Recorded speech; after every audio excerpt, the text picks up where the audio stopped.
Hi all, ಇದು ಬಂದು ಬುಧವಾರ ಈವ್ನಿಂಗು ನಮ್ಮ ಮನೆ ಕೆಳಗಡೆ ಸ್ವಲ್ಪ ಬೆಂಕಿ ಎಲ್ಲ ಹಾಕ್ಬಿಟ್ಟು ಜಲ್ಲಿ ಕಾಯಿಸ್ಕೊತಾ ಇದ್ರು. ನೋಡೋಕೆ ತುಂಬ ಚೆನ್ನಾಗಿತ್ತು. ಅದು ಸ್ವಲ್ಪ ಕ್ಯಾಪ್ಚರ್ ಮಾಡಿಕೊಂಡೆ. ಹಾಗೇನ ಸ್ವಲ್ಪ ಅವರೆಕಾಳು ಇತ್ತಲ್ಲ, ಅದು ಸ್ವಲ್ಪ ಇಸಿಕ್ಕೊತಾ ಇದ್ವಿ ನಾನು ಮಗಳು ಕುತ್ಕೊಂಡು. ನೈಟ್ ಊಟಕ್ಕೆ ರಸಮು ರೈಸ್ ಎಲ್ಲ ಇತ್ತಲ್ಲ, ಅದ್ರ ಜೊತೆಗೇ ಸ್ವಲ್ಪ ಮೊಟ್ಟೆ ಫ್ರೈ ಮಾಡಿಕೊಂಡು ಡಿನ್ನರ್ ಮುಗಿಸ್ಕೊಂಡ್ವಿ. ಇದು ಬಂದು ಥರ್ಸ್ಡೇ ಮಾರ್ನಿಂಗು. ಬೆಳಗ್ಗೆ ಬೇಗ ಎದ್ದು ಹೊರಗಡೆ ಬಂದೆ ಕ್ಲೀನ್ ಮಾಡ್ಕೊಳ್ಳೋಣ ಅಂತ. ಚಳಿ ಮಾತ್ರ ತುಂಬಾ ಜಾಸ್ತಿ ಇತ್ತು, ಹಾಗಾಗಿ ಒಂದು ಹಾಫ್ ಆನ್ ಅವರ್ ಲೇಟೇ ಆಯಿತು ಹೊರಗಡೆ ಬಂದು ಕ್ಲೀನ್ ಮಾಡೋದು. ಸ್ವಲ್ಪ ನೀರೆಲ್ಲ ಹಾಕಿಬಿಟ್ಟು ಗುಡಿಸ್ಕೊಳ್ತಾ ಇದ್ದೆ. ಡೈಲಿ ನೀರು ಹಾಕ್ಬಿಟ್ಟು ರಂಗೋಲಿ ಹಾಕ್ತೀನಿ, ಆದರೂ ಕೂಡ ಗುರುವಾರ ಅಂದರೆ ಸ್ವಲ್ಪ ಡೀಪ್ ಕ್ಲೀನ್ ಮಾಡ್ಕೋತೀನಿ ನಾನು. ಹೇಗಾಗೋಗುತ್ತೆ ಅಂದರೆ ಎಷ್ಟೇ ನಾವು ಬೇಗ ಮಾಡೋಕ್ಕೋದ್ರೂ ಲೇಟ್ ಅದೇ ಆಗುತ್ತೆ. ಆದರೂ ಕೂಡ ನಾನು ಪೂಜೆ ಮುಗಿಸೋವರೆಗೂ ನಾನು ತಿಂಡಿ ಏನೂ ತಿನ್ನೋದಿಲ್ಲ ಗುರುವಾರದ ಟೈಮ್ ಮಾತ್ರ. ಈವ್ನಿಂಗ್ ಪೂಜೆ ಮಾಡೋಣ ಅಂದ್ಕೋತೀನಿ, ಆದರೂ ನನಗೇನೋ ಇಷ್ಟ ಆಗೋದಿಲ್ಲ ಸಾಯಂಕಾಲ ಟೈಮ್ ಪೂಜೆ ಪ್ರಿಫರ್ ಮಾಡೋದಕ್ಕೆ. ಎಷ್ಟೊತ್ತಾದರೂ ಸರಿಯೇ ಪೂಜೆ ಮುಗಿಸಿದ ಮೇಲೆ ತಿಂಡಿ ಎಲ್ಲ ತಿಂದ್ಕೊಳ್ಳೋದು, ಎಲ್ಲ ಕೆಲಸ ಮುಗಿಸಿ ಅದಾದಮೇಲೆ ಪೂಜೆ ಮಾಡೋದು. ನಾನು ಹೊರಗಡೆ ಎಲ್ಲ ನೀರು ಹಾಕಿ ಗುಡಿಸಿ ಸ್ವಲ್ಪ ಬಾಗಿಲೆಲ್ಲ ಒರೆಸ್ಕೊಂಡು ಇವತ್ತು ಕಾಫಿ ಜೊತೆಗೆ ಒಂದು ಬಿಸ್ಕೆಟ್ ತಗೊಳ್ಳೋಣ ಅಂತ ಅಂದ್ಕೊಂಡೆ. ಈ ಕಾಫಿಗೆ ಬಿಡೋಣ, ಬಿಸಿನೀರಿಗೆ ಅಡಿಕ್ಟ್ ಆಗಿ ಹೋಗಿದ್ದೀನಿ. ಆದರೂ ಕೂಡ ಕಾಫಿ ಚಳಿ ಇರೋದ್ರಿಂದ ಕಾಫಿನೇ ಪ್ರಿಫೇರ್ ಮಾಡ್ತಾಯಿದ್ದೀನಿ. ಕಾಫಿ ಅಡಿಕ್ಟ್ ಆಗೋಗ್ಬಿಟ್ಟಿದ್ದೀನಿ. ಈಗ ಬಿಸಿನೀರು ಸ್ಕಿಪ್ ಮಾಡ್ತಾಯಿದ್ದೀನಿ. ಎಷ್ಟೇ ಇದು ಮಾಡಿಕೊಂಡ್ರೂ ಆಗ್ತಾಯಿಲ್ಲ. ಸರಿ ಅಂತ ಹೇಳ್ಬಿಟ್ಟು ಕಿಚನ್ ಕೂಡ ಸ್ವಲ್ಪ ಡೀಪ್ ಕ್ಲೀನ್ ಮಾಡಿಕೊಂಡು, ಸ್ಟವ್ ಎಲ್ಲ ಕ್ಲೀನ್ ಮಾಡಿಕೊಂಡು, ಶಿಂಕ್ ಎಲ್ಲ ಕ್ಲೀನ್ ಮಾಡಿಕೊಂಡು, ಸ್ವಲ್ಪ ಟೈಲ್ಸ್ ಎಲ್ಲ ಒರೆಸ್ಕೊಂಡು ಅಷ್ಟರಲ್ಲಿ ಕಾಫಿ ಕೂಡ ಮಾಡಿಕೊಂಡು, ಕಾಫಿ ಜೊತೆ ಒಂದು ಬಿಸ್ಕೆಟನ್ನು ತಿಂದ್ಕೊಂಡು ನೆಲ ಒರೆಸೋಣ ಅಂತ ಹೇಳ್ಬಿಟ್ಟು ಕಸ ಎಲ್ಲ ಹೊಡ್ಕೊಂಡೆ. ಅಷ್ಟರಲ್ಲಿ ತಿಂಡಿಗೂ ಸ್ವಲ್ಪ ಸಾಂಬಾರಿಗೂ ಎಲ್ಲ ಜೋಡಿಸಿಟ್ಟು ಬಂದಿದ್ದೆ. ಅಷ್ಟರಲ್ಲೇ 8 ಗಂಟೆ ಆಗೋಗಿತ್ತು. ಹಾಗಾಗಿ 8:30ಗೆಲ್ಲ ಮಗಳು ಹೋಗಬೇಕಿತ್ತು. ಕಸ ಒಂದು ಹೊಡ್ಕೊಬಿಡೋಣ, ಅವಳು ಹೋದ್ಮೇಲೆ ಕಸ ಹೊಡೆಯೋದು ಬೇಡ ಅಂತ ಹೇಳ್ಬಿಟ್ಟು ಕಸ ಹೊಡ್ಕೊಂಡೆ. ಸಾಂಬಾರೂ ರೆಡಿಯಾಗಿ ಹೋಗಿತ್ತು. ದೋಸೆ ಹಾಕ್ಕೊಟ್ಬಿಟ್ಟು ಅವಳಿಗೆ ತಿಂಡಿ ಕೊಟ್ಬಿಟ್ಟು ಕಳಿಸ್ಕೊಟ್ಟೆ. ಸ್ವಲ್ಪ ಪಾತ್ರೆ ಎಲ್ಲ ತೆಗೆದು ಹೊರಗಡೆ ಹಾಕಿದೆ. ಹೊರಗಡೆನೇ ಕುತ್ಕೊಂಡು ತೊಳೆಯೋಣ ಇವತ್ತು ಅಂತ ಹೇಳ್ಬಿಟ್ಟು ಪಾತ್ರೆ ಎಲ್ಲ ಹೊರಗಡೆ ಹಾಕ್ಬಿಟ್ಟು ತಿಂಡಿ ಎಲ್ಲ ಕೊಟ್ಬಿಟ್ಟು ಪಾತ್ರೆ ಎಲ್ಲ ಹೊರಗಡೆ ಹಾಕ್ಕೊಂಡು ಹೊರಗಡೆನೇ ಕುತ್ಕೊಂಡು ಎಲ್ಲ ತೊಳ್ಕೊಂಡೆ. ಅದಾದಮೇಲೆ ನನ್ನ ಮಗಳಿಗೆ ನೆನ್ನೆ ಎಲ್ಲ ಹುಷಾರಿಲ್ದಂಗೆ ಆಯಿತಲ್ಲ, 2ನೇ ಮಗಳಿಗೆ. ಅದಕ್ಕೆ ಸ್ಕೂಲಿಗೇನು ಹೋಗಬೇಡ ಅಂತ ಹೇಳಿದೆ. ಆದರೂ ಕೂಡ ಎಕ್ಸಾಮ್ ಇದೆ ಅಂತ ಹೇಳ್ಬಿಟ್ಟು ರೆಡಿ ಆದಳು. ಸರಿ ಅಂತ ಹೇಳ್ಬಿಟ್ಟು ತಿಂಡಿನೂ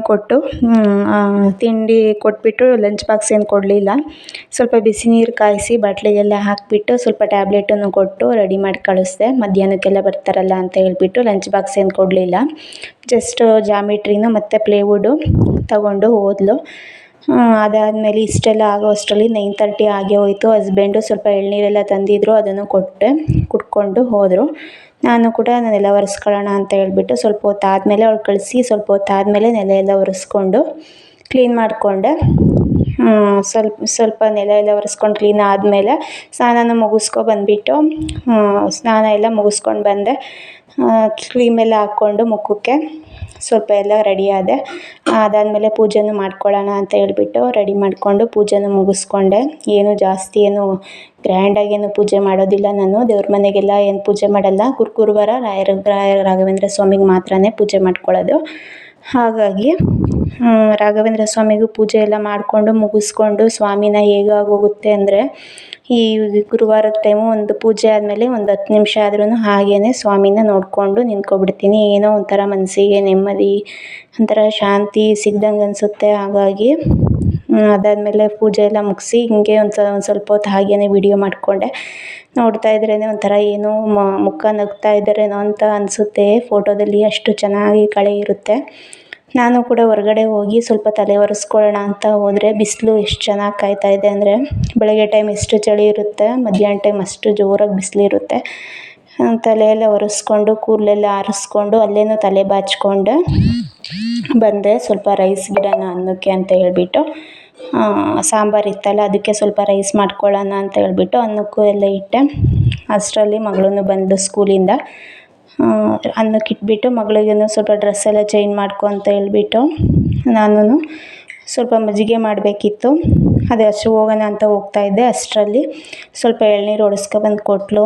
ಎಳ್ನೀರು ಕುಡಿ ಅಂತ ಹೇಳ್ಬಿಟ್ಟು ಏನೋ ಸ್ಕೂಲಲ್ಲಿ ಏನೋ ಇನ್ಸಿಡೆಂಟ್ ಆಗಿದೆ ಅಂತ ಹೇಳ್ತಾಯಿದ್ಲು. ಅದನ್ನು ಹೇಳ್ಕೊಂಡು ನಕ್ಕೊಂಡು ಇಬ್ರೂ ಸ್ವಲ್ಪ ಹೊತ್ತು ಟೈಮ್ ಸ್ಪೆಂಡ್ ಮಾಡಿದ್ವಿ. ಎಷ್ಟೇ ನಗು ಕಂಟ್ರೋಲ್ ಮಾಡ್ಕೊಳ್ಳೋಕ್ಕೆ ಆಗಲಿಲ್ಲ. ಏನೋ ಜೋಕೆ ಹಾಕ್ಬಿಟ್ಲು. ಸರಿ ಅಂತ ಹೇಳ್ಬಿಟ್ಟು ಮಜ್ಜಿಗೆ ಮಾಡ್ಕೊಳ್ಳೋಣ ಅಂತ ಹೋದೆ. 1/2 ಲೀಟ್ರ್ ಮೊಸರಿತ್ತು, ಮನೆಗೇ ಮಾಡಿದ್ದೆ ಮೊಸರನ್ನು. ಮಜ್ಜಿಗೆ ಸಿಂಪಲ್ಲಾಗೇ ಮಾಡ್ಕೊಳ್ತೀನಿ. ಸ್ವಲ್ಪ ಮಿಕ್ಸಿ ಜಾರಿಗೆ ಮೊಸರು ಹಾಕ್ಬಿಟ್ಟು ಒಂದು 3 ಟೈಮು ಗ್ರೈಂಡ್ ಮಾಡಿಬಿಟ್ರೆ ಸಾಕು ನುಣ್ಣಗೆ.